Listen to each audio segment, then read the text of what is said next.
seperti apa, kemudian cita-cita konsepsi pernikahan, kemudian paras wajah.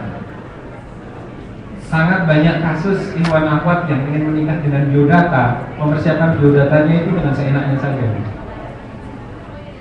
Ini yang harus diingat. Kalau memang serius mau menikah, bikin biodatanya yang serius.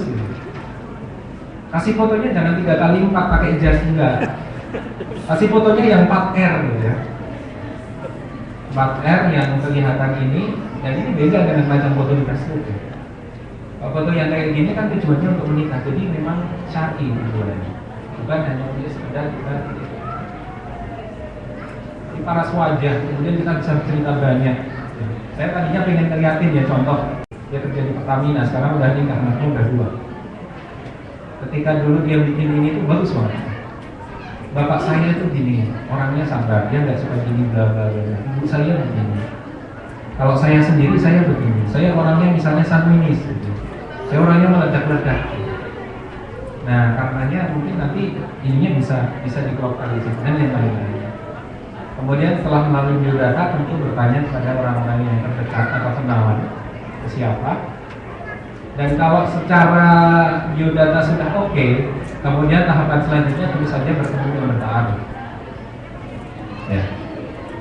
Jadi bertaaruf itu sebenarnya cuman apa ya? Kalau menurut saya paling penting itu adalah untuk fisik, kecenderungan fisik. Sebenarnya kan kalau yang lain-lain bisa dengan cara yang lain. Jadi pas ta'aruf itu kita lihat orangnya yang itu. Kalau udah kenal di satu organisasi atau pernah satu SMA mungkin nggak perlu lagi. Jadi oh itu saya merasa kenal, kayaknya oke. Next. Nah ini ya catatannya. Carilah yang tepat, tidak perlu cari yang ideal. Cari yang tepat, bukan yang ideal. Makanya citra dirinya itu penting. Kita harus mengenali diri sendiri.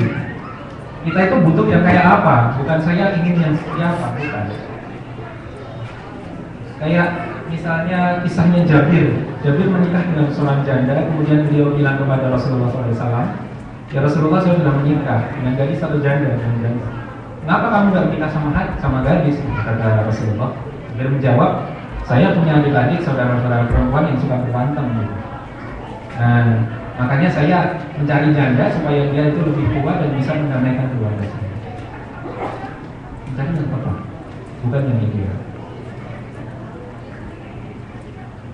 Ya, seperti itu. Dan tentu ini dibahas cukup baik di dalam makalah nikah ya. Ada 4 alasan nikah wanita yang tadi. Imaliha, di masaniha, kemudian kecantikannya dan kemudian utamanya. Itu menunjukkan perlu ada keseimbangan dari keempat kriteria. Next. Nah kalau sudah kenal, sudah ta'aruf, sudah tahu orangnya, ya tentu saja ya musyawarah dengan orang-orang yang kita cintai, orang-orang yang kita percaya, kemudian jujur pada hati nurani dan juga menetapkan. Bismillahirrahmanirrahim, saya terima dia sebagai calon saya. Tentu harus ada istiqomah dan doanya. Doanya bisa dicari sendiri, artinya ada di masalah. Istiqomah itu nggak boleh dilupakan. Bagaimana jawaban dari istiqomah? Jawabannya macam-macam ya. Jawabannya macam-macam. Bisa kemantapan hati yang selalu naik. Bisa juga kita semakin lama itu semakin nggak mantap. Bisa juga dalam sebuah ilham ya, tahu-tahu aja tiba-tiba kita melihat suatu kejadian yang melibatkan calon, dan dari kejadian itu tiba-tiba kita merasa betul kayaknya ini. Macam-macam mau memberikan jawabannya. Setelah oke, hitbah. Hitbah itu adalah komitmen untuk melanjutkan ke akad nikah. Islam tidak mengajarkan tukar cincin. Islam tidak mengajarkan sesuatu terkait dengan orang sisa. Islam ingin memudahkan menikah dan tidak menghambat kita. Persiapan sebelum akad, jadi persiapan perkuat persiapan menikah, tetap tanpa pacaran dulu. Insya Allah nanti kalau sudah resmi, pacarannya bakal lebih premium ya, nggak akan dilupakan. Malu-malunya di mana? Mau difoto gandengan aja malu dan segala macamnya. Kemudian siapkan mahar. Mahar terbaik itu seperti apa? Mahar tentu saja wanita yang paling barokah dalam hadis Rasulullah SAW. Wanita yang paling barokah adalah yang paling mudah maharnya. Kemudian menyegerakan, jangan mempersulit. Kalau misalnya dari keluarga perempuan, ya, kalau suaminya nggak punya banyak uang, jangan disusah-susahin. Kalau gitu nggak usah lah. Ya semampunya bagaimana bisa dimaksimalkan walimahnya gimana. Yang penting sederhana dan suami, nggak terlalu benar, nggak terlalu dan sebagainya. Next. Ini ada satu tema ya, yang saya sebenarnya nggak mengerti. Tapi saya cari-cari, saya coba pikirkan, mungkin dalam pencarian kita Allah masih belum berkehendak. Ya. Jodohnya masih belum datang. Maka saya ingatkan dalam sebuah hadis riwayat Tirmizi, jika Allah menginginkan akan diri hambanya suatu kebaikan, maka Allah akan mempercepat baginya cobaan di dunia.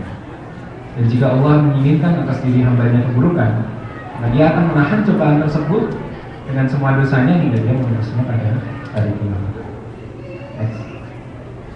Ya, jadi kita berpikir positif kepada Allah terutama, bahwasanya Allah itu sedang menggoreng kita. Dia sedang mengupgrade kita, apakah kita lulus atau tidak. Karena jodohnya semuanya tentu sudah ditentukan. Kemudian terus berikhtiar, tentu jangan putus doanya ya, Dan satu, jangan pernah putus harapan, jangan pernah berputus asa. Wala tayasu min rawillah, innama la yayasu min rawillah illa al-kafirun.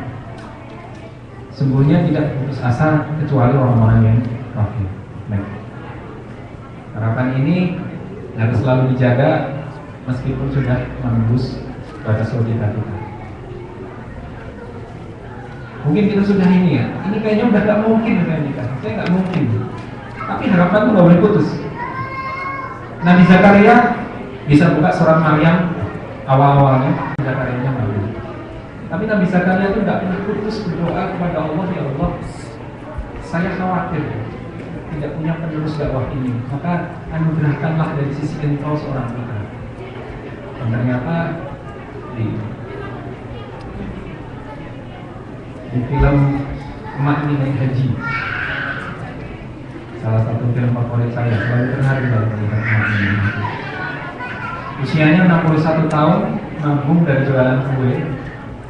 Setahun dia bisa nabung 1 juta, padahal perlunya 30 juta. Dia hitung-hitung, kalau saya baru bisa naik haji, mungkin cukup kalau udah 85 tahun.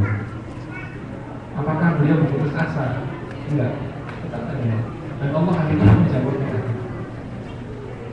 Ini meskipun secara logik kita udah nggak mungkin, tapi Islam mengajarkan harapannya nggak boleh putus sampai menembus batas ini. Terakhir, saya ingin mengakhiri dengan sebuah doa dalam surat Al-Furqan. Rabbana hab lana min azwajina wa dzurriyyatina qurrata a'yun waj'alna lil muttaqina imama. Ya Tuhan kami, condongkanlah hati kami kepada pasangan-pasangan kami dan anak-anak kami sebagai penyejuk mata kami, dan jadikanlah kami sebagai iman dari orang-orang yang saya khawatir tidak punya penerus dakwah ini, maka anugerahkanlah dari sisi engkau seorang putra. Dan ternyata di film Emak Ini Naik Haji, salah satu film favorit saya, selalu terharu dalam melihat Emak Ini Naik Haji. Usianya 61 tahun, nabung dari jualan kue. Setahun dia bisa nabung 1 juta, padahal perlunya 30 juta. Dia hitung-hitung, kalau saya baru bisa naik haji, mungkin cukup kalau udah 85 tahun. Apakah beliau berputus asa? Enggak, tetap ada. Dan Allah akhirnya menjawab kita. Ini meskipun secara logik kita udah nggak mungkin, tapi Islam mengajarkan harapannya nggak boleh putus sampai menembus batas ini. Terakhir, saya ingin mengakhiri dengan sebuah doa dalam surat Al-Furqan. Rabbana hab lana min azwajina wa dzurriyyatina qurrata a'yun waj'alna lil muttaqina imama. Ya Tuhan kami, condongkanlah hati kami kepada pasangan-pasangan kami dan anak-anak kami sebagai penyejuk mata kami, dan jadikanlah kami sebagai iman dari orang-orang yang